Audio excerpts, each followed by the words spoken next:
Hello everyone, कैसे हैं आप सब। विद्या क्लासेस में एक बार फिर से आप सभी का स्वागत है। बहुत दिनों से स्टूडेंट्स की डिमांड थी कि मैडम व्यापम का सिलेबस समझा दीजिए और हॉस्टल वार्डन का सिलेबस समझा दीजिए। क्योंकि क्लास के बच्चों की भी आवश्यकता थी, ऑनलाइन के बच्चों की भी आवश्यकता थी, तो हमने सोचा कि एक ही प्लेटफॉर्म पर इस चीज़ को समझा दिया जाए। ठीक है, तो इसके लिए सबसे बेहतर तरीका है वीडियो बना के समझा देना। ठीक है, तो ये वीडियो यूट्यूब में भी अपलोड होगा, आपको एप्लीकेशन में भी अवेलेबल होगा और ऑफलाइन बच्चों को तो क्लास में समझाया गया है, इन ये वीडियो के माध्यम से वो समझ भी जाएंगे। ठीक है, चलिए तो ज़्यादा बात ना करते हुए जो चीज़ के लिए आए हैं उसको स्टार्ट करते हैं। ठीक है, तो देखिए बात करते हैं व्यापम के सिलेबस की। ठीक है, सीजी व्यापम एक संस्था है जो कि राज्य के विभिन्न पदों के लिए क्या लेती है, नियुक्तियां लेती है, या हम ये कह सकते हैं कि राज्य के विभिन्न पदों के लिए रिक्रूटमेंट लेती है। ठीक है, एग्जाम के लिए नोटिफिकेशन जारी करती है। कुछ समय का आपको फॉर्म भरने के लिए समय दिया जाता है। जब फॉर्म सबमिशन हो जाता है उसके कुछ दिनों बाद प्रवेश पत्र जारी किया जाता है और उस प्रवेश पत्र के आधार पर आपको सेंटर आवंटित किए जाते हैं और उस सेंटर में जाकर आप 3 घंटे का एक एग्ज़ाम दिलाते हैं और उस एग्ज़ाम के बल पर ही तय हो जाता है कि आप उस पद पर चयनित होंगे या नहीं चयनित होंगे। ठीक है, तो ये है व्यापम का पूरा पैटर्न। ये वनडे एग्ज़ाम होता है। व्यापम के 99% एग्जाम में मेंस का प्रावधान नहीं है, केवल एक एसआई का एक एग्जाम है, एक एसआई का ही एक एग्जाम है जिसमें मेंस का प्रावधान है। इसके अलावा किसी अन्य पेपर में मेंस का प्रावधान व्यापम के एग्जाम्स में नहीं रहता। सीजीपीएससी के एग्जाम में आपको मेंस का प्रावधान भी मिलेगा और इंटरव्यू का प्रावधान भी मिलेगा, लेकिन सीजी व्यापम में वन डे आपको केवल एग्जाम देना है, इसमें कोई इंटरव्यू का प्रावधान भी नहीं होता। ठीक है, तो आप क्या जाने पहली बात कि भैया इस एग्जाम में क्या नहीं होते, इंटरव्यू नहीं होते। ठीक है, आप पहली बात क्या जान गए कि इंटरव्यू नहीं होते व्यापम के एग्जाम में। व्यापम के एग्जाम में मैक्सिमम जो पेपर होता है वो इस सिलेबस में होता है, जो 150 नंबर के क्वेश्चंस होते हैं उसका, जैसे आरआई का, जैसे पटवारी का, ये सब जो एग्जाम होता है वो इस सिलेबस के अनुसार होता है, जो इसका नॉर्मल सिलेबस है। लेकिन कुछ कुछ जो पोस्ट आते हैं उसमें थोड़ा बहुत 20 नंबर, 30 नंबर, 50 नंबर का थोड़ा बहुत क्या रहता है, या तो एडिशन रहता है या तो चेंजेस रहते हैं। ठीक है, तो यहाँ तक बात क्लियर है। तो हम जो व्यापम का नॉर्मल पाठ्यक्रम है पहले वो समझेंगे। व्यापम का एग्जाम 150 अंक का होता है। एक प्रश्न 1 अंक का होता है, अर्थात कितने हुए भाई, 150 नंबर हुए। प्रश्न भी कितने हो जाएंगे, 150। ठीक, तो प्रश्न की संख्या होती है 150, कुल अंक होते हैं 150 और हाँ, नकारात्मक अंक का प्रावधान होता है। 1/4 अंक आपके प्रत्येक गलत उत्तर के लिए काट लिए जाते हैं। आपको जिसको ये चीज़ समझ में नहीं आती है ना, वो आप ये समझिए कि यदि आप 4 क्वेश्चन गलत करते हो तो आपका 1 नंबर कट जाएगा। ठीक है, क्या समझे, 0.25 कट रहा है तो 0.25 को 4 बार जोड़ोगे तो 1 आता है। तो यदि 4 प्रश्न गलत करते हो तो आपका 1 नंबर क्या हो जाएगा, कट जाएगा। ठीक है, तो नकारात्मक अंक कितना है, 1/4 है। ठीक, अब चालू करते हैं पाठ्यक्रम को। अब देखिए, आप सबके दिमाग में पाठ्य पुस्तक भी रहते हैं। मैं क्या समझा रही हूँ, पाठ्यक्रम। जो ऑथेंटिकेटेड किताब है वो मैं यहाँ पे आप लोग को बता दूंगी, ताकि जो सेल्फ स्टडी करना चाहते हो वो उस किताब के माध्यम से अपना स्टडी कर सकते हो। ठीक, जैसे आया कंप्यूटर, पहला सब्जेक्ट आता है कंप्यूटर। 20 प्रश्न आते हैं, 20 में 15 से 16 प्रश्न ऐसे रहते हैं जो आपसे बिल्कुल बुक में लिखे हुए क्वेश्चन रहते हैं, कुछ 2-4 क्वेश्चन ऊपर नीचे रहते हैं। कंप्यूटर के कितने प्रश्न आते हैं, 20 प्रश्न। इसको आप कौन सी किताब से पढ़ेंगे, इसको आप बिल्कुल बेफिक्र होके परीक्षा मंथन की किताब से पढ़ेंगे। किससे पढ़ेंगे, परीक्षा मंथन की किताब से पढ़ेंगे। ठीक, इसके अलावा हिंदी के 10 प्रश्न आते हैं। इस हिंदी के 10 प्रश्न के लिए आपको या तो विनय कुमार पाठक की किताब पढ़िए। ठीक, विनय कुमार पाठक एवं विनोद कुमार की जो किताब आती है, जो ऑथेंटिकेटेड किताब है, या आप लूसेंट की किताब पढ़िए। कौन सी किताब बोला, लूसेंट किताब। ठीक है, क्लियर है यहाँ तक। इसके बाद आता है इंग्लिश। इंग्लिश आप 2-3 किताब पढ़ सकते हैं, लेकिन यदि आपको केवल व्यापम का इंग्लिश चाहिए तो आप स्पीडी का पढ़िए।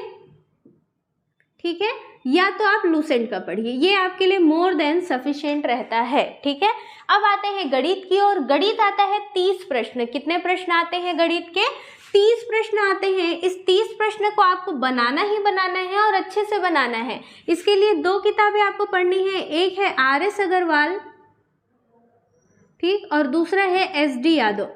ठीक है, ये 2 में से कोई एक किताब लेंगे, दोनों किताब लेने का मतलब नहीं, कोई एक किताब लेंगे और उससे बिल्कुल पढ़ेंगे। ठीक है, क्लियर है। रीजनिंग के लिए सभी जानते हैं दीपक कुमार की किताब पढ़नी है और रीजनिंग के 15 प्रश्न आते हैं। कितने प्रश्न आते हैं?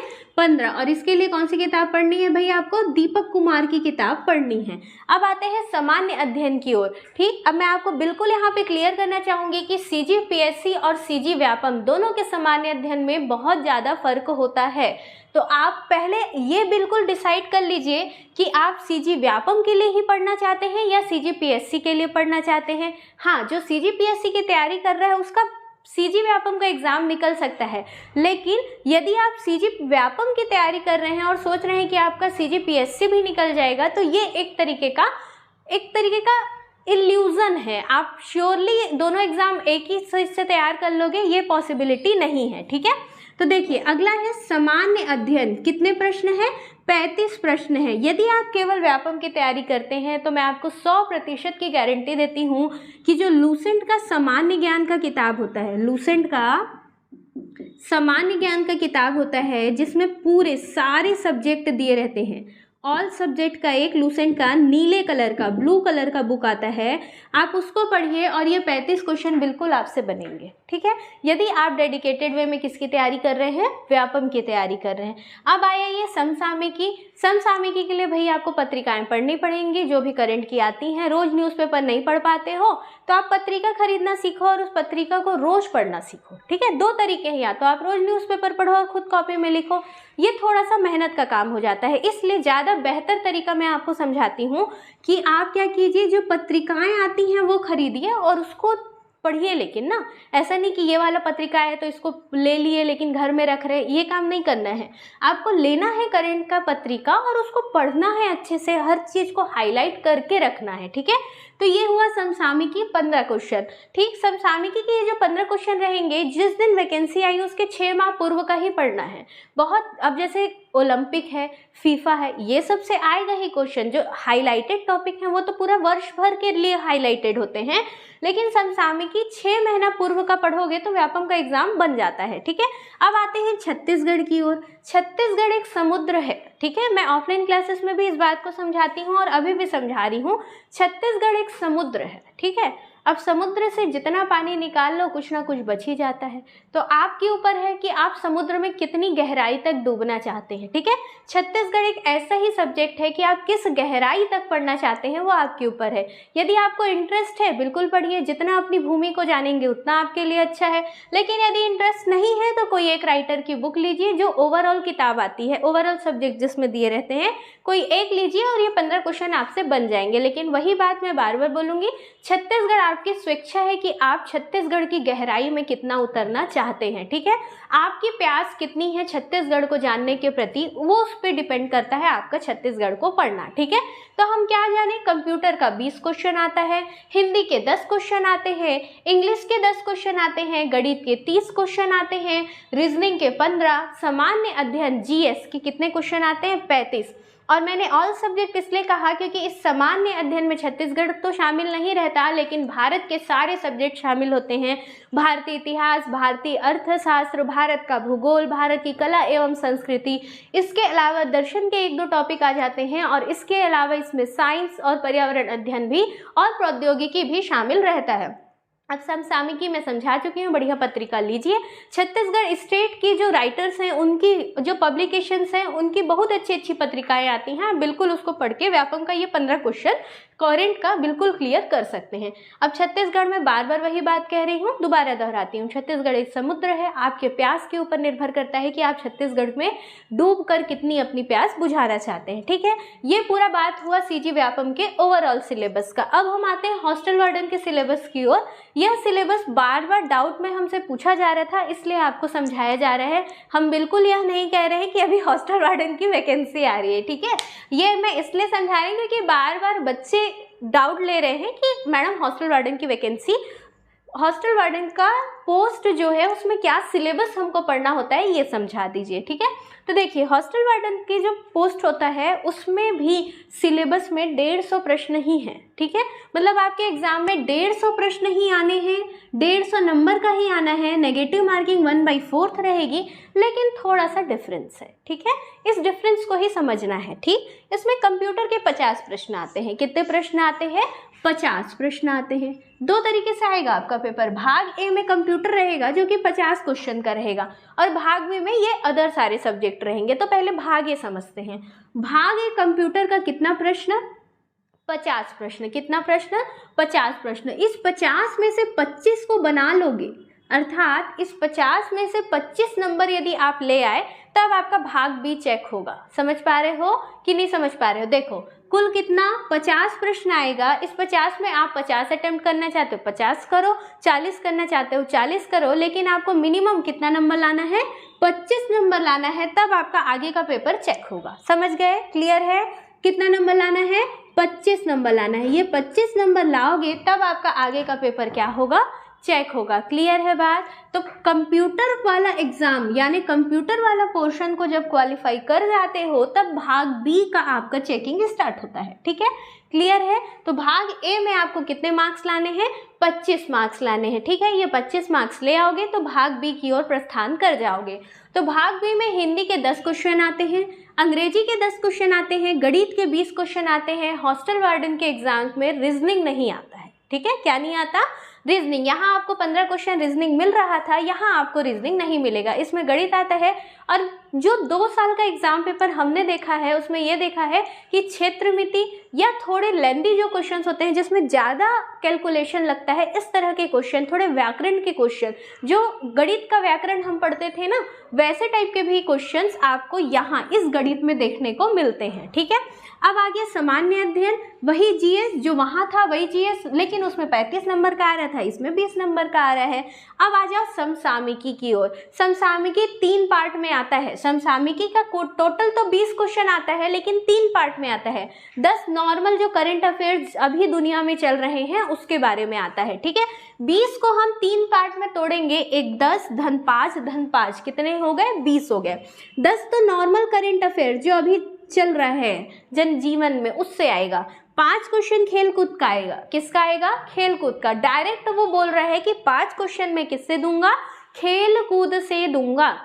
जैसे ग्रैंड स्लैम हो गया, जैसे फीफा हो गया, ठीक इस तरह की चीज़ें, जैसे अभी हमारे अंडर 19 चला, अंडर 17 चला, ये सब चीज़ें, जैसे टेस्ट क्रिकेट से हो गया, ठीक, और अभी जितने भी उबेर कप होता है, रणजी ट्रॉफी होता है, संतोष ट्रॉफी होता है, ठीक, ये सब से क्या आएंगे? क्वेश्चन। अगला बोलता है देश विदेश। अगला बोलता है 5 प्रश्न मैं देश विदेश से दूंगा, मतलब मैं समसामयिकी से 20 प्रश्न दूंगा, जिसमें से 10 जो है करंट अफेयर्स जो सामान्य अभी चल रहे हैं उससे रहेंगे, 5 मैं खेलकूद का दूंगा और 5 मैं देश विदेश का दूंगा। अब देश विदेश कैसे? कुछ संधि हुई, ठीक, आर्थिक घटनाएं होती हैं, और बहुत सारी, जैसे अभी G20 का सम्मेलन ही हमारे यहाँ हो रहा है नई दिल्ली में, 18वें क्रम का, आप सब जानते हैं।